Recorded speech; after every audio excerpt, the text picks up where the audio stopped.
Hello बच्चों, मैं doctor Sunita Nandal कक्षा 12th के लिए वितान भाग 2 में पाठ है अतीत में दबे पाँव।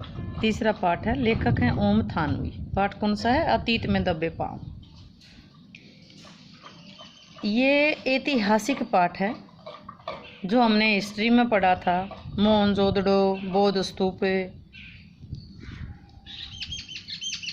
और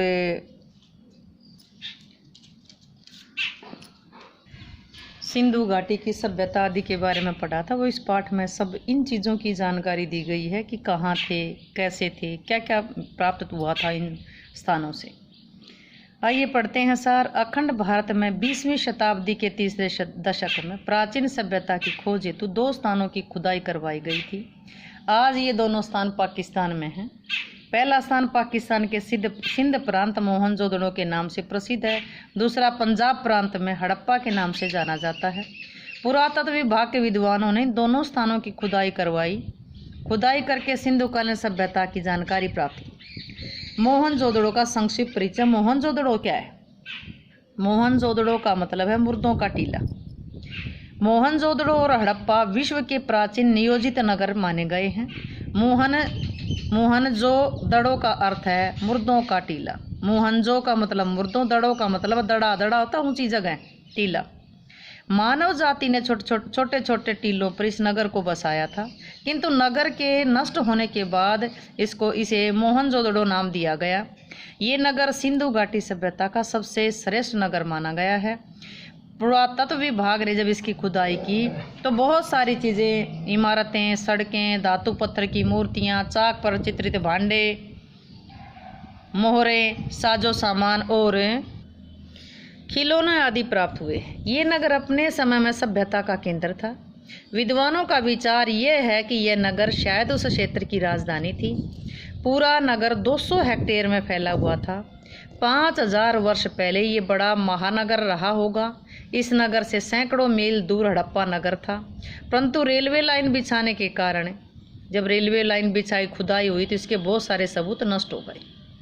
मोहनजोदड़ो नगर मैदान में नहीं, कहाँ था? शुरू में आया था, टीलों पर बसाया गया था। ये टीले प्राकृतिक नहीं थे, मनुष्य ने बनाए थे। यहाँ कच्ची पक्की ईंटों से धरती की सतह को ऊंचा उठाया गया था ताकि सिंधु नदी के पानी से नगर को बचाया जा सके। इंसान, मतलब जो व्यक्ति वहाँ बसे थे, उन्होंने इस ऊंची जगह बनाई थी, यानी कि उसको ऊंचाई बना करके फिर मकान बनाए थे। भले यह नगर आज खंडर बन चुका है, फिर भी इसके स्वरूप के बारे में आसानी से अनुमान लगा सकते हैं। इस नगर में गलियाँ, सड़कें, रसोई, खिड़की, चबूतरे, आंगन, सीढ़ियाँ बड़े अच्छे प्लानिंग ढंग से इनकी प्लानिंग की गई थी, सुनियोजित ढंग से बनाई गई हैं। नगर की सड़कें सीधी व आड़ी हैं। आधुनिक वास्तुकार इसे ग्रिड प्लान की संज्ञा देते हैं। अपने यहाँ अगर हरियाणा में देखें तो ग्रिड प्लान जो चंडीगढ़ का जो मैप है वो उसी के हिसाब से है।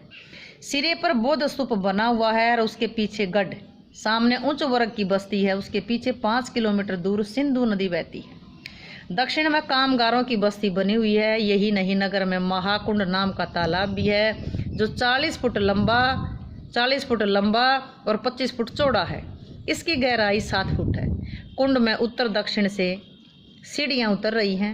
इसके 3 और 7 मुख्य कक्ष बने हुए थे। तालाब के उत्तर दिशा में 8 स्नानघर हैं। इसमें किसी भी स्नानघर का दरवाज़ा किसी दूसरे के सामने नहीं खुलता। महाकुंड का तल तथा दीवारें चूने और पक्की ईंटों को मिलाकर बनाई गई हैं। कुंड में बाहर का गंदा पानी न आए, इसका विशेष ध्यान रखा गया है। कुंड में पानी भरने के लिए एक कुआं भी है जो दोहरे घेरे वाला है। कुंड से पानी को निकालने के लिए पक्की ईंटों की नालियां बनाई गई हैं जो ऊपर से ढकी हुई हैं। पानी की निकासी की ऐसी सुंदर व्यवस्था पूर्वकालीन इतिहास में कहीं नहीं मिलती। कुंड के दूसरी ओर एक विशाल कोठार है। कोठार का मतलब जो भंडार घर, जिसमें अनाज रखा जाता था। यही नहीं, यहाँ 9 चौकियों की 3 हवादार कतारें हैं। इसके उत्तर में एक गली है जिसमें संभवतः बैलगाड़ी में भर करके अनाज लाया जाता होगा। ये ऐसा ही कोठार हड़प्पा में भी मिला है। तो ये था मोहनजोदड़ो। अब देखते हैं बौद्ध स्तूप के अवशेष। मोहनजोदड़ो सभ्यता के नष्ट होने के बाद एक टूटी फूटे टीले में के सबसे ऊंचे चबूतरे पर बहुत बड़ा बौद्ध स्तूप बना हुआ है, जो कि 25 फुट ऊंचे चबूतरे पर बना हुआ है। चबूतरा कितने फुट का? 25 फुट का। उसके ऊपर क्या बना हुआ है? बौद्ध स्तूप। अवशेष होता है जो बची हुई चीज़ें हैं, टूटी फूटी अवस्था में जो मिली हैं। इसका निर्माण काल 2600 साल पहले का। चबूतरे पर भिक्षुओं के लिए कमरे बनाए गए हैं। राखाल दास बनर्जी का कहना है कि ये अवशेष ईसवी पूर्व काल के हैं, पूर्व काल पहले का, उत्तर बाद का। तत्पश्चात भारतीय पुरातत्व सर्वेक्षण के महानिदेशक जॉन मार्शल ने खुदाई का कार्य आरंभ करवाया, जिसके फलस्वरूप भारतीय सभ्यता की गिनती मिस्र और मेसोपोटामिया, यानी मेसोपोटामिया किसको कहा गया? इराक की प्राचीन सभ्यता के साथ की जाने लगी। यह बौद्ध स्तूप भारत का प्राचीनतम लैंडस्केप यानी पृथ्वी का दृश्य जो कहा जा सकता है, नक्शा कहा जाए, जिसे देख करके दर्शक भी रोमांचित होते हैं। स्तूप का यह चबूतरा मोहनजोदड़ो के एक विशेष भाग के सिरे पर स्थित है, जिसे विद्वानों ने गढ़ कहा है। उस समय के धार्मिक और राजनीतिक सत्ता के केंद्र चारदीवारी के अंदर ही होते थे। शहर गढ़ से कुछ दूरी पर स्थित है। मोहनजोदड़ो में ऐसी इमारत है जो अपने स्वरूप को आज भी बनाए हुए हैं। मोहनजोदड़ो की शेष इमारतें लगभग खंडर हो चुकी हैं। अगला सिंधु घाटी सभ्यता का, सिंधु घाटी का परिचय। सिंधु घाटी में व्यापार और खेती दोनों काफी उन्नत स्थिति में थे। वस्तुतः उस समय के लोग खेती करते थे, पशुओं को पालते थे, या कपास, गेहूं, जौ, सरसों, चने ये फसलें उगाई जाती थी। कुछ विद्वानों का विचार है कि ज्वार, बाजरा, रागी की फसलें भी होती थी। रागी राई जो रागी राई जैसी होती है। यही नहीं, खजूर, अंगूर, खरबूजे भी यहाँ उगाए जाते थे। मोहनजोदड़ो में जहाँ एक और सूत की कताई बुनाई होती थी, वहीं दूसरी ओर रंगाई भी होती थी, यानी कपड़ा बनाया जाता था। सूत का जिक्र है यहाँ। खुदाई में रंगाई का छोटा सा कारखाना भी मिला। इस सभ्यता के लोग सुमेर से ऊन का आयात करते थे, सूती कपड़े का निर्यात करते थे। इन्हें तांबे का समुचित ज्ञान था। उस समय सिंध में काफ़ी मात्रा में पत्थर थे। वही राजस्थान में तांबे की खाने, वहीं या सिंध में क्या था? पत्थर थे। राजस्थान में तांबे की खाने थी। खुदाई से खेती बाड़ी के उपकरण, जिन चीज़ों से खेती बाड़ी की जाती थी, वो साधन भी मिले। महाकुंभ के आसपास उत्तर पूर्व में बहुत लंबी इमारत के अवशेष मिले हैं, जिसमें दालान, बरामदे, छोटे छोटे कमरे बने हुए हैं। दक्षिण में एक छोटी इमारत भी है, जिसमें 20 कमरों वाला एक हॉल भी है। यह शायद राज्य सचिवालय या सभा भवन का सामुदायिक केंद्र होगा। गढ़ की चारदीवारी के बाहर छोटे छोटे टीले हैं। इन पर जो बस्ती बनी हुई है उसे नीचा नगर कहा गया है। पूर्व में रईसों की बस्ती है, जिसमें बड़े बड़े घर, चौड़ी सड़कें, काफ़ी मात्रा में कुएं हैं। जिन पुरातत्ववेताओं ने मोहनजोदड़ो की खुदाई करवाई थी, उनके नाम से यहाँ मोहल्ले बनाए गए, जैसे डीके, हल्का, दीक्षित, काशीनाथ की खुदाई आदि। डीके नाम से 2 हल्के हैं। ये क्षेत्र दोनों बस्तियों में सबसे ज़्यादा महत्वपूर्ण हल्का माना गया है, क्योंकि यहाँ शहर की मुख्य सड़कें, जो कि बहुत लंबी हैं, आज तो केवल आधा मील बची हैं। इस सड़क की चौड़ाई 33 फुट चौड़ी है। चौड़ाई 33 फुट है। भले ही सड़क के दोनों ओर मकान बने हुए हैं, जिनमें से किसी का दरवाज़ा बीच सड़क पर नहीं खुलता। घरों के दरवाजे अंदर की गलियों में खुलते हैं। मुख्य सड़क से गली में जाकर किसी घर में पहुंचा जा सकता है, यानी कि जो गली रोड है उसके ऊपर किसी का मेन गेट नहीं है। प्रत्येक घर में स्नान घर है। खुली गलियां भीतर बस्ती में भी नहीं है। घर का पानी पहले होदी में जाता है, फिर सड़क की नाली में। बस्ती के भीतर की गलियों में 9 से 12 फुट चौड़ी है। बाहर कितनी फुट चौड़ी थी? 33 फुट का तो रोड था, और अंदर बस्ती की गलियां हैं और 9 से 12 फुट चौड़ी। बस्ती में कुओं का प्रबंध भी है। संपूर्ण नगर में लगभग 700 कुएं हैं। मोहनजोदड़ो को जल संस्कृति का नगर कहा गया है, क्योंकि यहाँ नदी, कुंड, तालाब, स्नानघर, कुएं और पानी निकासी की व्यवस्था भी है। बड़ी बस्ती में पुरातत्व शास्त्री काशीनाथ दीक्षित के नाम पर डीके जी का हल्का है। यहाँ की दीवारें ऊंची और मोटी हैं। शायद 2 मंजिल वाले मकान रहे होंगे। कुछ दीवारों में छेद हुए, शायद तीरों के छेद होंगे। सभी घर भट्टे की पक्की ईंटों से बने हुए थे, जिनका अनुमान 1, 2, 4। इन घरों में 1:2:4 1 अनुपात तो मोटी होगी, 2 चौड़ाई होगी, 4 लंबाई होगी। इन घरों में पत्थर का उपयोग नहीं किया गया है। छोटे बड़े घर एक ही पंक्ति में बनाए गए हैं।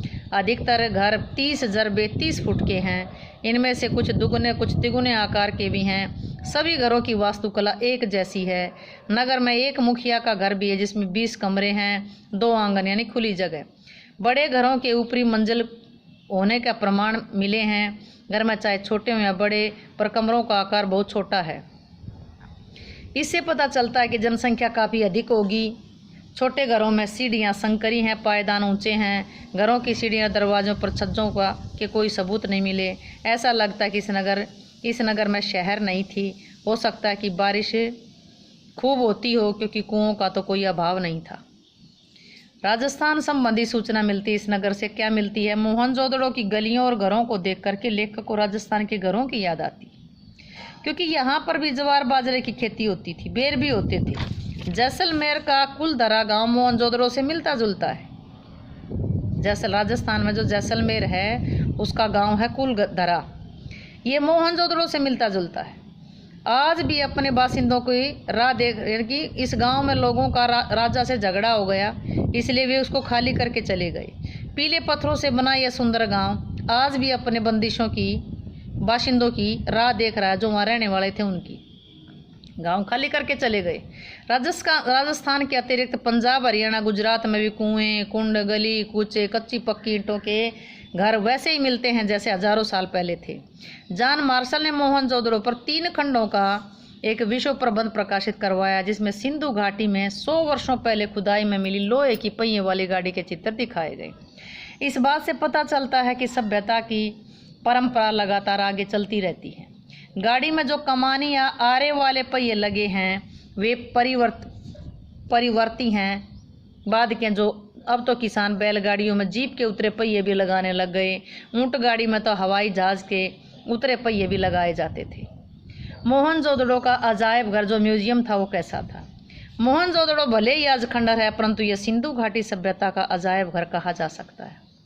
किसी कस्बाई स्कूल के छोटे से कमरे के समान है, परंतु यह अजायब घर छोटा सा है। इसमें सामान भी कम है। मोहनजोदड़ो की खुदाई में निकली वस्तुओं का पंजीकरण, रजिस्ट्रेशन भी किया गया था। उनकी संख्या 50,000 से ज़्यादा थी। इनकी मुख्य वस्तुएं दिल्ली, कराची, लाहौर और लंदन में है, परंतु यहाँ जो चीज़ें दिखाई गई हैं वे विकसित सिंधु घाटी सभ्यता को दिखाने में सक्षम हैं।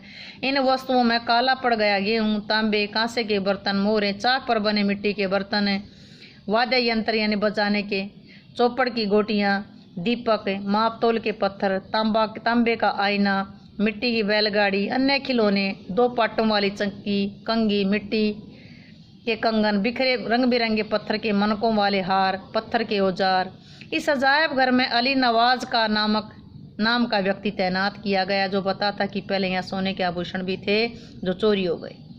अजायब घर को देख करके हैरानी की बात ये लगती है कोई यहाँ हथियार नहीं मिला। ऐसा प्रतीत होता है कि यहाँ की सभ्यता शक्ति के बल पर अनुशासन कायम नहीं किया, यहाँ पर ताकत के बल पर राज नहीं किया जाता था। यहाँ पर कोई सेना भी नहीं थी। यह सभ्यता सांस्कृतिक सामाजिक व्यवस्था पर टिकी थी, इसलिए यह अन्य सभी सभ्यताओं से अलग प्रतीत होती है, भिन्न प्रतीत होती है। मोहनजोदड़ो हड़प्पा सभ्यता। इस संस्कृति में न कोई सुंदर राजमहल है, न मंदिर है, न राजाओं और महंतों की समाधियाँ। मूर्ति शिल्प बड़े छोटे आकार के हैं। राजा का मुकुट भी छोटे आकार का है, नावें भी छोटी हैं। लगता है उस काल में लोगों में लघुता का विशेष महत्व था। मोहनजोदड़ो सभ्यता का सबसे बड़ा नगर रहा होगा। यह साधन और व्यवस्था की दृष्टि से समृद्ध प्रतीत होता है। इसमें न भव्यता थी न आडंबर। यहाँ से प्राप्त हुई लिपि अभी तक पढ़ी नहीं जा सकती, इसलिए यहाँ की सभ्यता को उसका समुचित ज्ञान प्राप्त नहीं हो सकता। सिंधु घाटी की सभ्यता के बारे में लेखक लिखता है, सिंधु घाटी के लोगों में कला या सुरुचि का महत्व ज़्यादा था।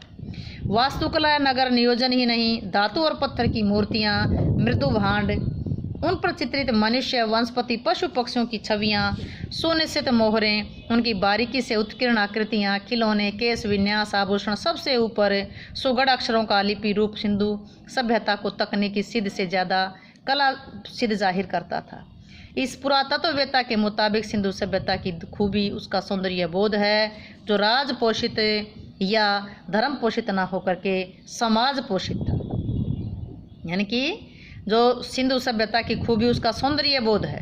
सौंदर्य बोध कैसा? जो राज पोषित या धर्म पोषित ना होकर के समाज द्वारा पोषित था, समाज पोषित था।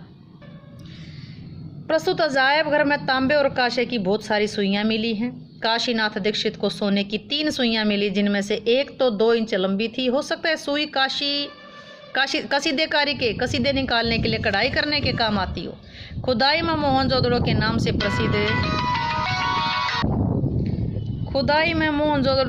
से प्रसिद्ध जो 2 दाढ़ी वाले नरेश की मूर्ति प्राप्त हुई, उसके शरीर पर आकर्षक गुलकारी वाला दुशाला भी है।